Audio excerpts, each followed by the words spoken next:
Hello everyone, welcome to my channel flavour with જેની. આજે હું તમારી જોડે ગાજરની ખીરની રેસીપી લઈને આવી છું. દૂધ, ગાજર અને થોડા ડ્રાયફ્રૂટથી બનેલી આ ખીર એકદમ સ્વાદિષ્ટ થાય છે અને એકદમ હેલ્ધી વર્ઝનમાં હું બનાવવાની છું આ ખીર. તો વિડીયોની છેલ્લી સુધી જોજો. ગમે તો તમે લોકો બી એક વખત ચોક્કસથી ટ્રાય કરજો. તેના માટે એક મુઠ્ઠી ચોખા, જીરાસર ચોખા મેં લીધા હતા. ધોઈને તેને 1 કલાક પલાળવા મૂકી દેવાના છે.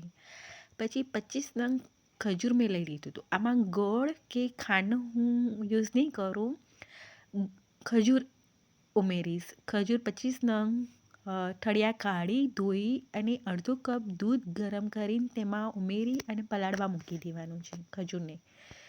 પછી 250 ગ્રામ એક્ઝેક્ટ ગાજર જોઈશે.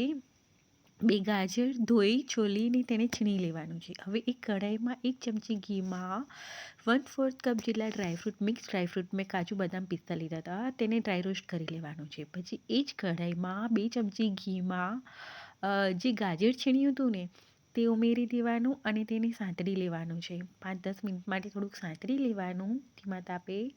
તે સાંતળાઈ જાય ને પછી 1 લીટર ફૂલ ફેટ દૂધ ઉમેરી દેવાનું છે. 1 લીટર ફૂલ ફેટ દૂધ ઉમેરી દેવાનું, મિક્સ કરી હલાવી લેવાનું અને એક ઉભરો આવે ને ફાસ્ટ ગેસ પર એક ઉભરો આવે ત્યાં સુધી થવા દેવાનું. તે કૂક થઈ જાય, એક ઉભરો આવે પછી જે ચોખા પલાળ્યા ને તે કચરા વાટી લેવાના અને તે ઉમેરી દેવાના એની અંદર અને મિક્સ કરી લેવાનું. પછી ગેસની ફ્લેમ મીડિયમ કરી દેવાની અને હલાવતા રહેવાનું ખીરને અને કૂક કરી લેવાની ખીરને થોડીક વાર માટે.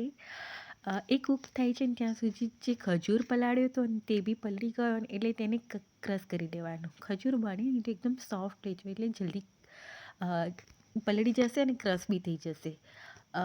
ક્રશ થઈ જાય પછી આ બાજુ ખીર જોઈ લેવાની. ચોખા ચડી જાય ને, ચોખાનો દાણો ચડી જાય ને પછી એ ખજૂરની પેસ્ટ ઉમેરી દેવાની.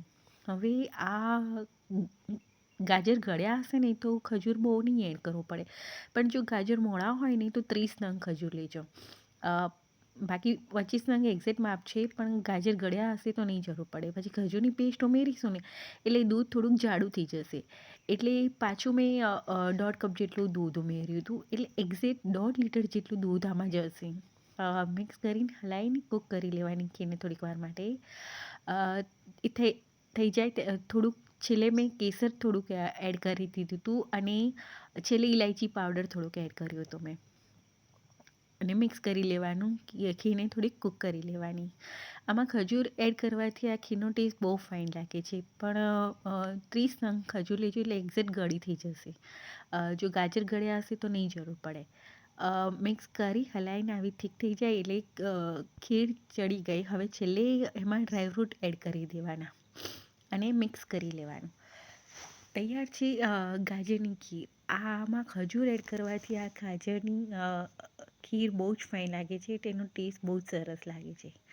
ગરમા ગરમ ખીર શિયાળામાં બહુ સરસ લાગે છે. તો હું તો એન્જોય કરી રહી છું. તમે લોકો બી એન્જોય કરો અને બનાવજો, એક વખત ટ્રાય કરજો. બહુ ફાઇન ખીર થાય છે. તો કેવી લાગી આ રેસીપી, કેવું લાગ્યો આ વિડીયો? ગમે તો લાઈક, સબસ્ક્રાઈબ કરવાનું ના ભૂલતા. Thank you for watching. મળીએ નેક્સ્ટ વિડીયોમાં. બાય.